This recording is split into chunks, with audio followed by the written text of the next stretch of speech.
On June 7, 1992. In Springfield, Missouri, the sweet, sticky air of early summer was settling in.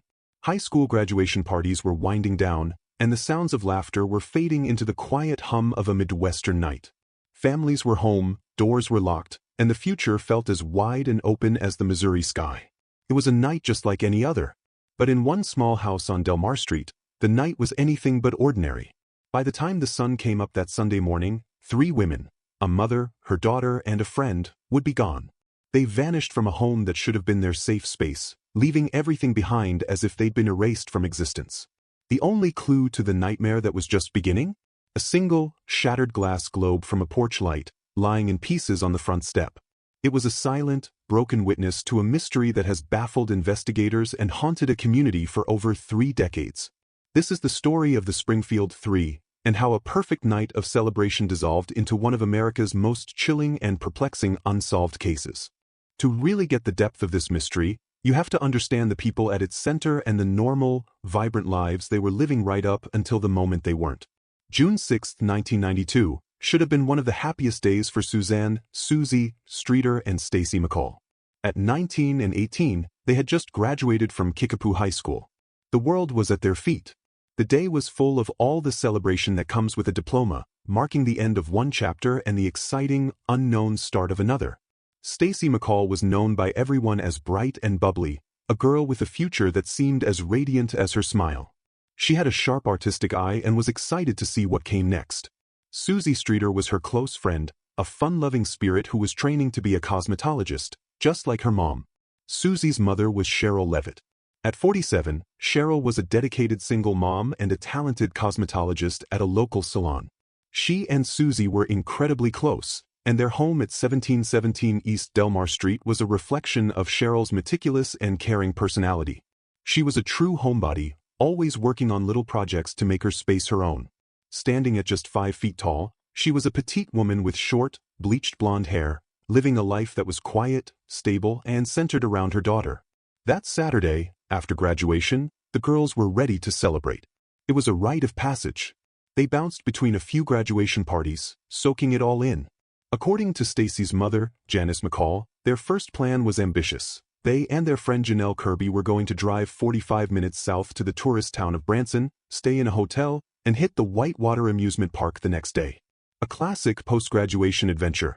Around 10:30 p.m., Stacy called her mom from a party to let her know the plan had changed.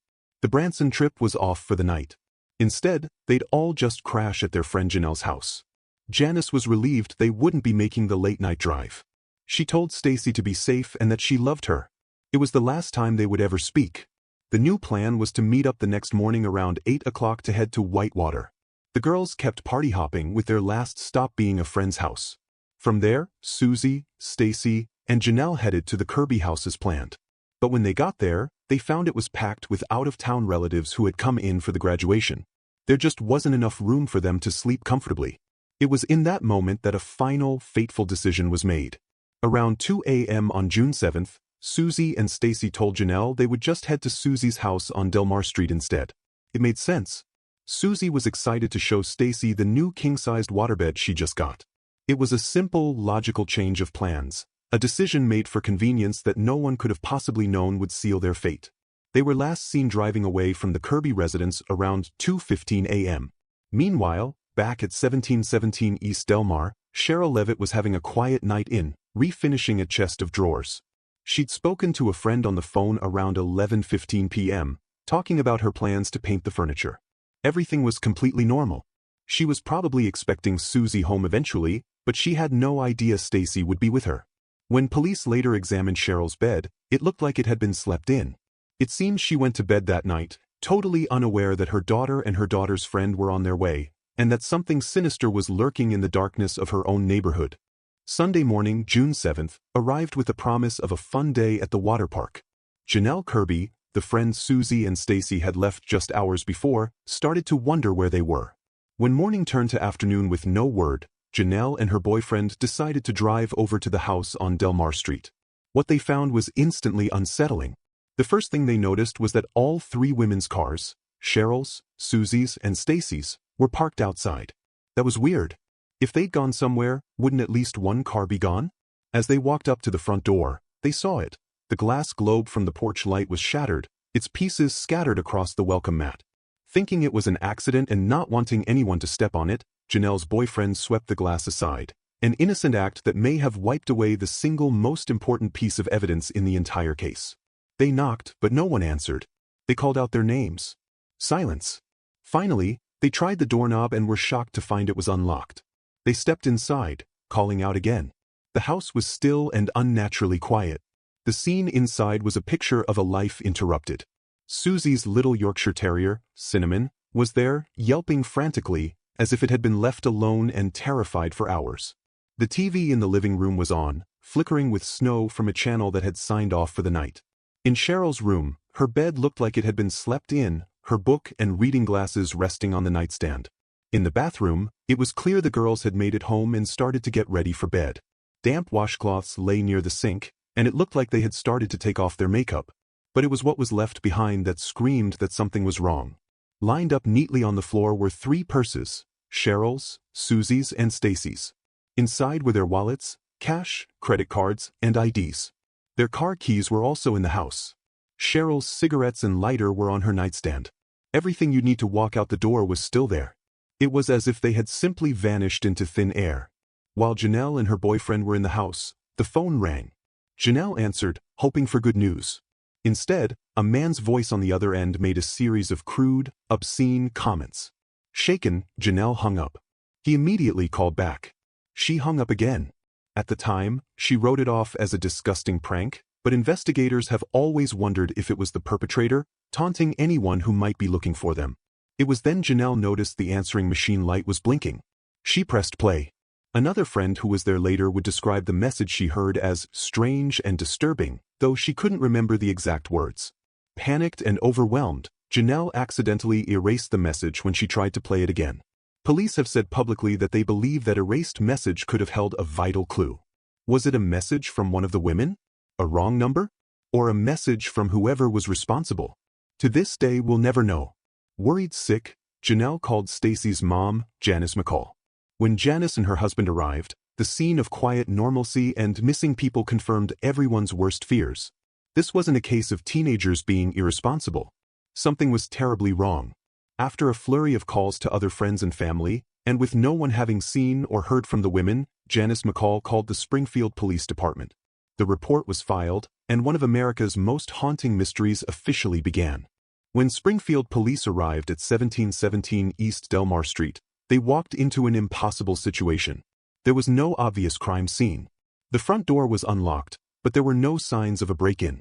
Nothing inside was overturned or broken, so it didn't look like a violent struggle had happened. There was no blood, no ransacked rooms, nothing to indicate what kind of crime had even been committed. All they had was the chilling absence of 3 people. Tragically, the investigation was compromised from the very start. Before police could secure the scene, nearly 20 well-meaning friends and family members had been in and out of the house. They had walked through every room, touched surfaces, and in the case of the broken porch light, literally swept potential evidence away. The contamination was a devastating blow. Any forensic evidence, fingerprints, fibers, DNA from an intruder, was likely destroyed before the first investigator even put on a pair of gloves. Years later, Stacy's mother, Janice, would express her deep frustration, saying, "If the house had been sealed off and investigated immediately, we might have something today. But we don't. And we still don't know why." Police had to work backward, piecing together a timeline. They figured the women disappeared sometime between 2:15 a.m., when Suzie and Stacy left their friend's house, and 7:30 a.m., when the first friend called and got no answer. The FBI joined the case just 2 days later, a sign of just how strange and serious this was from the beginning. The news ripped through Springfield. Missing person flyers with the now iconic photos of Sherrill, Suzie, and Stacy went up all over town. The media latched onto the story, calling them the Springfield Three. The case quickly went national, appearing on shows like America's Most Wanted. A hotline was set up, and tips poured in by the thousands. Police and volunteers conducted massive searches, combing through fields, parks, and abandoned buildings across Missouri, but every search came up empty. Investigators started the painstaking work of interviewing everyone in the women's lives. They talked to family, friends, ex-boyfriends, and coworkers. Suzie Streeter's ex-boyfriend was looked at because he'd recently been involved in a bizarre crime of his own, breaking into a mausoleum to steal gold fillings from a skull. Suzie had given a statement to the police about it and was rumored to be a potential witness. This sparked theories of retaliation, but he had an alibi and no evidence ever tied him to the disappearances. Suzie's estranged brother, Bart, was also looked at and cleared. The police were drowning in tips but had no hard evidence. They had no witnesses who heard a scream, no one who saw a suspicious car. They had no weapon, no ransom note, and no bodies. The central question was baffling. How does one person, or even a small group, manage to control and remove 3 women from a house without making enough noise to wake up the neighbors? It seemed impossible. Were they threatened into silence? Lured outside? The quiet efficiency of the crime was its most terrifying feature. Then, on New Year's Eve 1992, a promising lead came in. A man called the America's Most Wanted hotline, claiming he had information about the case. The call was frantic, and the operator, realizing its importance, tried to connect him directly with Springfield investigators. But in the transfer, the call was dropped. Police were devastated. They announced publicly they believed the caller had prime knowledge of the abductions and begged for him to call back. He never did. With no bodies and no arrests, the case grew colder. In 1997, 5 years after they vanished, Sherrill Levitt and Suzie Streeter were declared legally dead. Their case files, however, remain open and classified as missing. The initial investigation, flawed from the start and starved of real leads, had hit a wall. It's at this point the investigation hit a dead end, a theme that would haunt this case for decades. The lack of forensic evidence left police with almost nothing to go on. And as we get into the strange and disturbing theories that grew out of this vacuum, if you're finding this story as compelling as I do, take a second to subscribe for more deep dives into mysteries that are still unsolved.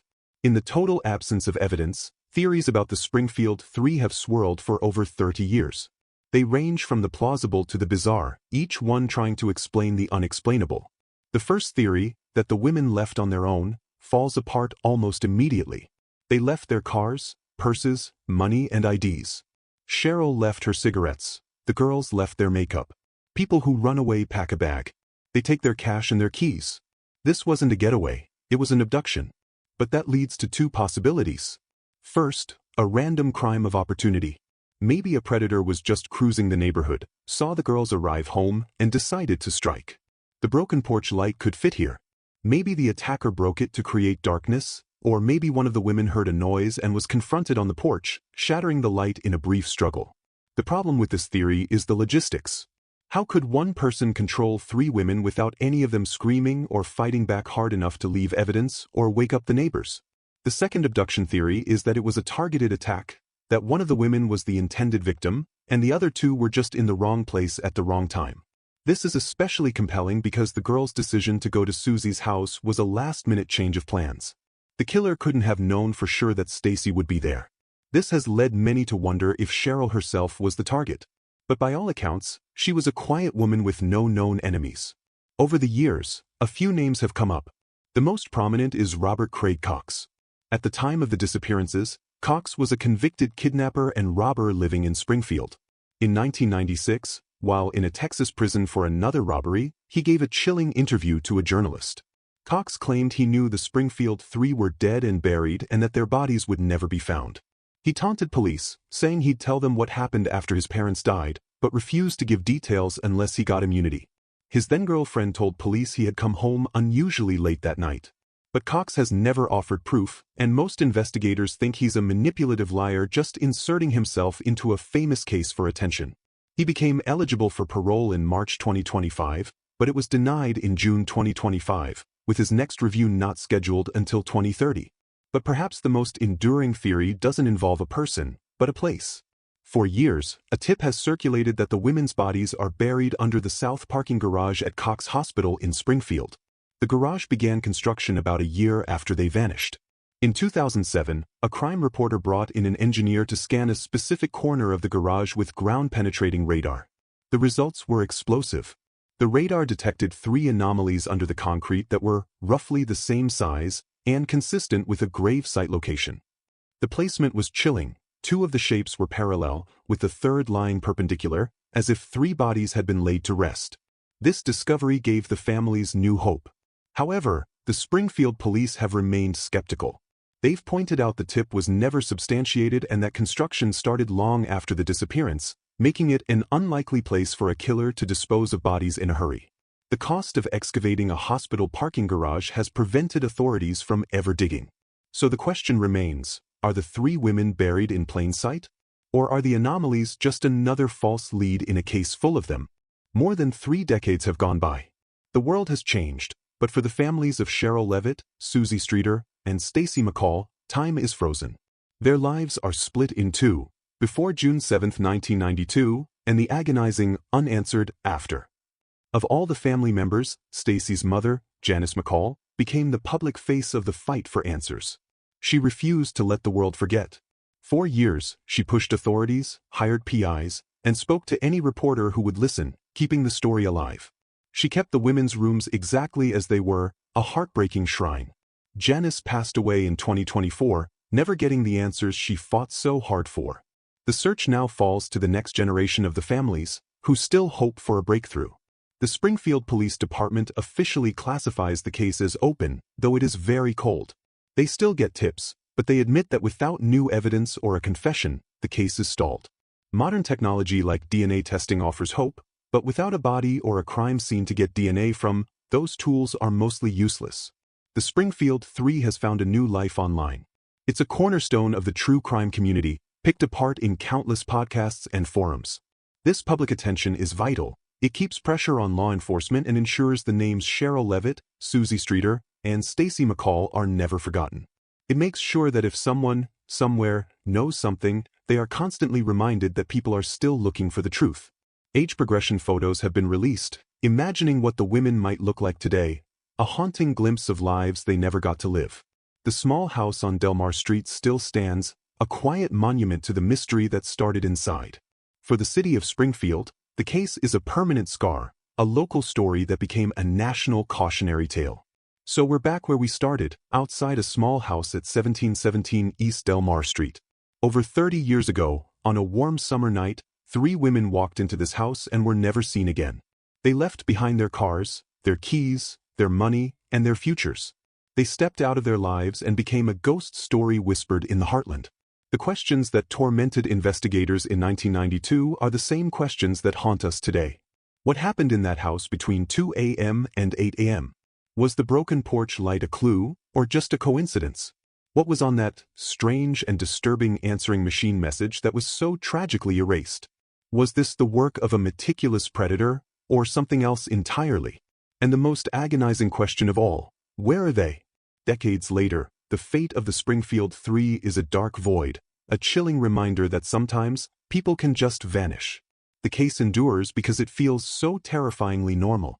A graduation party, a sleepover, a quiet night at home, the kind of night that billions of people have. The story of Sherrill, Suzie, and Stacy reminds us that behind locked doors, in the quietest hours, the unthinkable can happen, leaving behind only silence and questions that may never be answered. What do you think happened on Delmar Street? Do you believe the parking garage theory holds water, or is Robert Craig Cox the key? Let me know your theories in the comments. The more we talk about this case, the more we keep their memory alive, and the better the chance that one day, the truth will finally come out.